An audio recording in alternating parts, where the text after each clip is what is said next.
Yeroo dhoffasan dhibbaan akka awwaalamu kun shakkiin qabu jecha kun wal nuun gaafachiisu. Ija buutiirraa jalqabee hanga daangaa biyya kanaadhaa abbaan irra safaree taa'u jiru ijoolluma keenya kana kun wal nuun gaafachiisu mataa kiyyarraa jalqabee warra dimbararra jiru. So as keessatti uumama santu dalagamu jira. Ijoolleen keenya asirratti abaluu gannuu fidaa maarree gannuu warri jettan dhaabbadha. Taphaa kolfaa miidiyaa irratti garuu dalagaan keessanitti jirama. Akkuma gama saniin muqiimoota osoo nambisin nama shangaaf garuu dalagaan keessanitti jirama.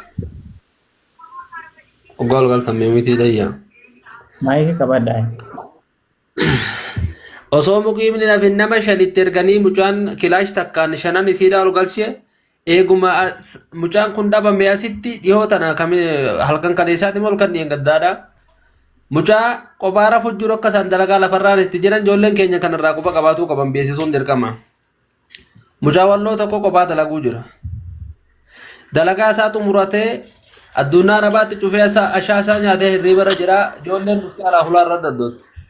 Yeroo hulaarra daddahamu lafaa kee jala uwwaatee araba iffaanitti dubbatee ati maaki jibda diqaalaa amaaraati wallooyyeedha bani hulaa jedhanii irra dhahanii jecha mucaan baruu dide. Sana booda nama shantaaniituma santaqaa irraa kaasan hulaa cabsanii. Mucaan shugguxii harkaa qabaa isiidha achumatti mataa dhahe jecha. Nama sadi keessa. Lama fiiddee toriitee arabatti dawwalatee arabni dhufee lubbuun hin doone jara sanfee mana seedaa geesse arabni mucaan jala dalagu. Ajoolleen lama baqatte suni irratti dawwaltee jireetu fi jiraatuu dhabuu isaanii gaafa qoratu mootummaan sanillee fuudhe wannoo seeraa jiru sana ni fiida. Sadi caccabdu nama fayyaaleessu. Waan amma dalagamu guyyaa sadii kana.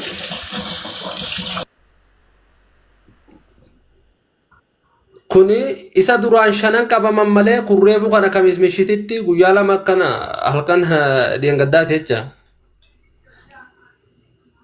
Dalagarra jiran isaan garuu itti milkoonne mucaan shugguxii harkaa qabaa sadii siidhaa achumatti lafee jira. So bakka jirtanii of jabeessaa dalagaan keessanitti jirama. Miidiyaarratti ol baatanii wajjinaadha. Nama keessaahu bakka isin jirtanii isin dhufe malatti dhahasan. Kan kanarraa hafe nama dhosuu jalqabee dhosuun dirqama.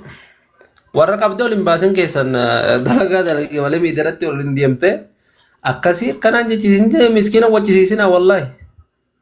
Ati abbaa biyyaatii miti miskiina dalagatu miskiina akka keessatti kan dhamamu jiru keessan hojiin hojjetamu. Sani achitti taphaa jecha asirratti kolfaa taphaan boohinaadha. Ajandama kanaa odoo asirratti cufameera natti tola maaliifiini gaafa isaan miskiinni isaanii dararamu guddate namni bobbaa galma dhabe jaalatee osoo hin taane dirqameeti nama jalqaba gadi qabee dhabame ijoolleen keenya gaafatuu jiru san ofirraa ol tufanii jecha. Gaafa nama barbaannu arganne intunnu nama ilma namarraa rakkoo hin qabnu. Nuti nama miidhuu ni haa qabaannee osoo hin taane dirqamatti itti nu galche.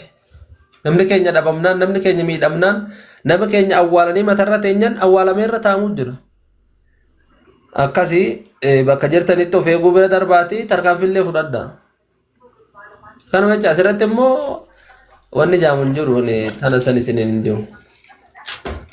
Galatoomi ilma walloo ka itti aanu deeqaa lama fayyadame gaggabaabsa carraa waliilaa adda ummata nama hedduutu carraa eeggataa jira. Salaamu alaikum.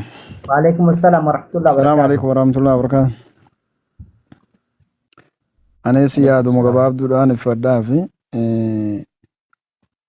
obboleeyyan keenya gama ammaan dhaabbanne dhagaa walit darbine amma ammoo beektee silaadha akkuma beekamu dhakaa bira dabarre sadarkaa lubbuu wal baasuu biraas geenye ummanni arsiidha ofii rakkoo qabaatanii odoo hin taane kan biyya keessa jiru rakkoo hin qabu wanni beekuu qaban xannachi xiqqoon sun foon guutuu balleessiti wanni beekuu qabnu nuyis Odoo amma jechuun hawaasa biyya jiru san arrabsinee hawaasa biyya jiru san hayyuun qabanii maaliin qabanii isaan nama akkanaa isaan jettee olomaan isaanii akkanaa qeesin isaanii akkana odoo jiru hin taane ni jira isaan ofii isaaniitiifuu kan isaanii qabde kan isaanii akkamitti qabde namni araddaa irra dhalattee fi biyya irratti guddatte keessatti ol je'ee nafteenyaa fuula keessa laalee ofirraa malsiitti deebisuu hin dandeenye.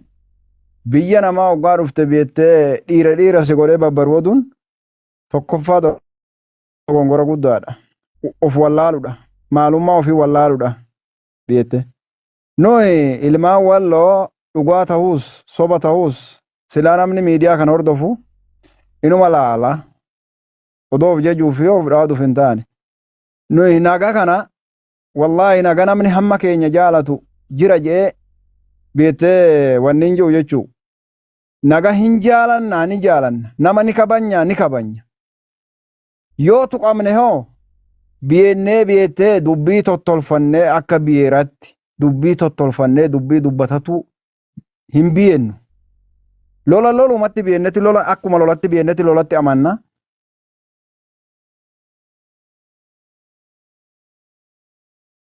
lola san fakkeenyaaf akka kunoo amma safaaxaa jedhanii aramni beettee waan qaldiidha jechuu qaldii keessa si arrabsee wajjin wal arrabsitan malee nama siin biyeenne tokko akkanumatti chaklafaa jeetuma yoo waa siin jee akka nama mataa si kaa'ee si jeesee waan si dhiisetti ilaalta jecha biyya keenya keessatti hin biyennu waan akkanaa hin biyennu nu dhiisas jenne dubbanne dadhabne amma ammoo ajandaan inni amma deemaa jiru kun ajandaa maammeen dhuguma nama tokko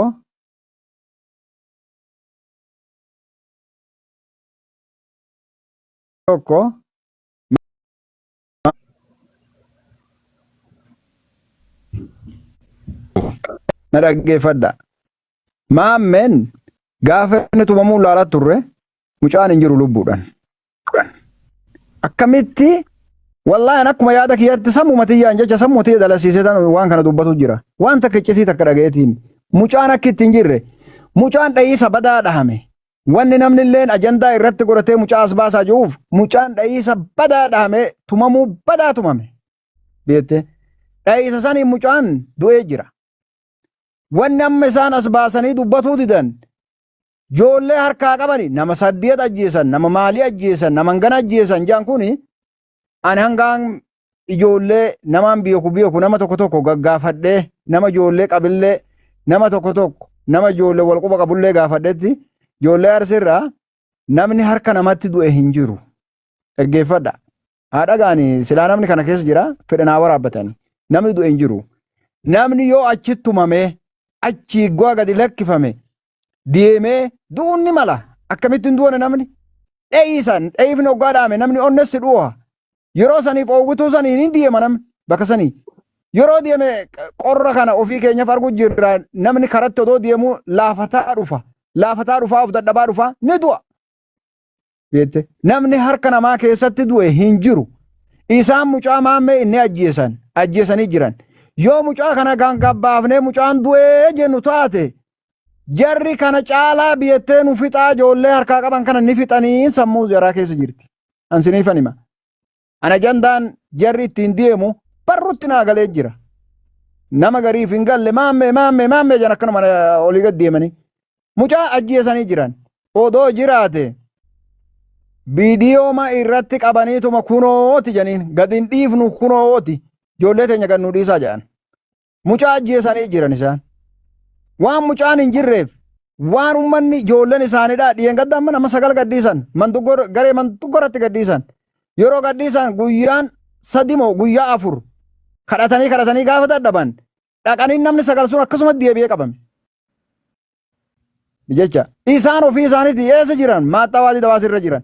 Warri maaxxawaadii dawaasirra jiru ijoolleen keenya walii himame inni biyettee waa mataa of danda'u kan ofirraa dhorkuu danda'u kan meeshaa harkaa qabu kan ofirraa dhorkuu danda'utu jira malee namni waadii dawaasir maaxxaa sanirra jiru hin jiru. Jarri maaxxarraa hin sassu ofiitti. Bakka deemanii qaban hin qaban isa argatan immoo keessumaan tumuu jiran minseen jiraan. Diinni garaa waliin amanu jechuu. Diina walitti taanee jirraa dhugaa jirtu namni yoo walitti maal qaba.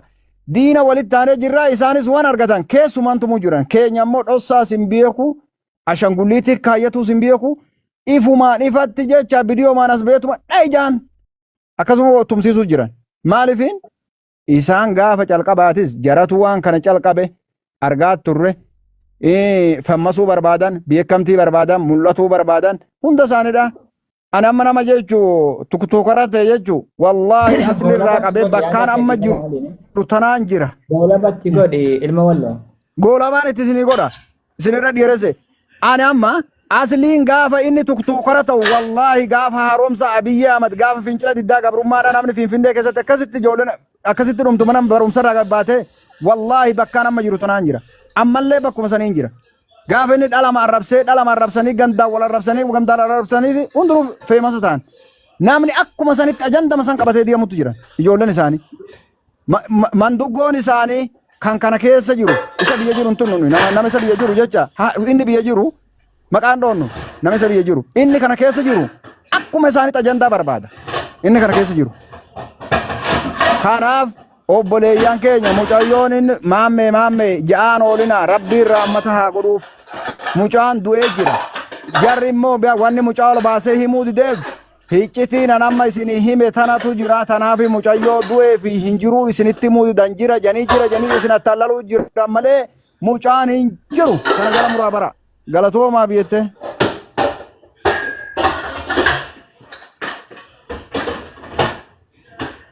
Galatoome ilma walloo firoomsaa jarraan keeti firoomsaa sabaa. Haatee tana moo assalaamu alaikum haatee tana mootummaan hundoona sini. Barakaatu. Firoomsaatti fuuf. Assalamu alaikum warahmatullahi wabarakatuh. Naga jirtu. Assalamu warahmatullahi wabarakatuh. Galatooma carraa naa kennuu keessanii baay'ee taa'ee isin dhaggeeffachaa jira. Haa ta'uti namni waan galee tokkoof walitti haasa'uun dubbachuun sir garuu jidduu keessa ijoolleen ganda buustus nama arrabsiisit ani immoo nama arrabsuullee miti nama buusuullee onna jedhuullee miti carraatti yennaa kabajaati waan jiru waliin haasofna. Isa duraa isin ummanni yookiin ijoollee Oromoo Walloo shiftoota Arsii keessaa baatee akkama isin jettan kana beekamtiidha yookiin giiftiidhaaf gocha gara jabeen akkana kana raawwattu Arsii ummata guddaa kana bakka buuftanii akkasitti dubbachuun baay'ee naqaanesses baay'ee gaddes. Shiftaan silaa gosan qabu ummanni Oromoo Wallootii fi ummanni Oromoo Arsii adda yoo wal miidhames wal bira dhaabbata ummata wal jaalatu ummata kolfuu dandeessa. An beekama hintii kana keessan qabu fakkeenyaaf ijoollee amma duuta jedhan kana keessa mucaan viidiyoo isaa argadhe mucaan mamaammee jettan kana imimma caaseetiin daat godheetiin poostii godhe tiitokii jala gali ilaali. Silataawwan illee soo argadhe inuma godha garaana nyaata waan taateef. Harki kichuusan nyaata kichuusan ajjeese harkaan qabee mucaa san ajjeese way harka ilmoo namaati way harka Arsii bakka bu'uudha. Komadhaa rakkoon qabu. Shiftoota kana Arsii irraa baasa shiftoota Arsii maqaa dhaattu jedha dubbadhaa. Anama ijoollee keessan gaafa dubbadhu shiftoota Walloo maqaa dhaatte jedhee dubbadha malee ummata kabajamaa Walloo bakka hin dha'u. Gaaffii gabaabduu si gaafadha. Amma fakkeenyaaf ati ilma qabda. Fakkeenyaaf ilmi kan keessuun rakkisaadha yookaan immoo namas ajjeesaa ni hatasii waa hundas ni dalaga. Gochi inni dalagu suni gocha keetii si bakka sin bu'u. Garuu immoo ilma kan kee ta'uu si immoo itti gaafatamummaa jalaa si hambisa. Ilma kan kee ta'uu si yaamamuu. Akka firaatti yoo ilma namaa ajjeese ati wanniidhaaf gumaadhaaf barbaadamu harka sirraa gashachuudhaaf barbaadamu irraa si hambisa. Kuni hambisuu dhabuu danda'a. Garuu kun gochi isaan kana wal fakkaatu. Shakkii naaf hin deebisin. Jechuun dhibbatti naaf deebisi. Hin jedhee barri. Hin hambisuu jechuu kooti beesi. Siin galle. No.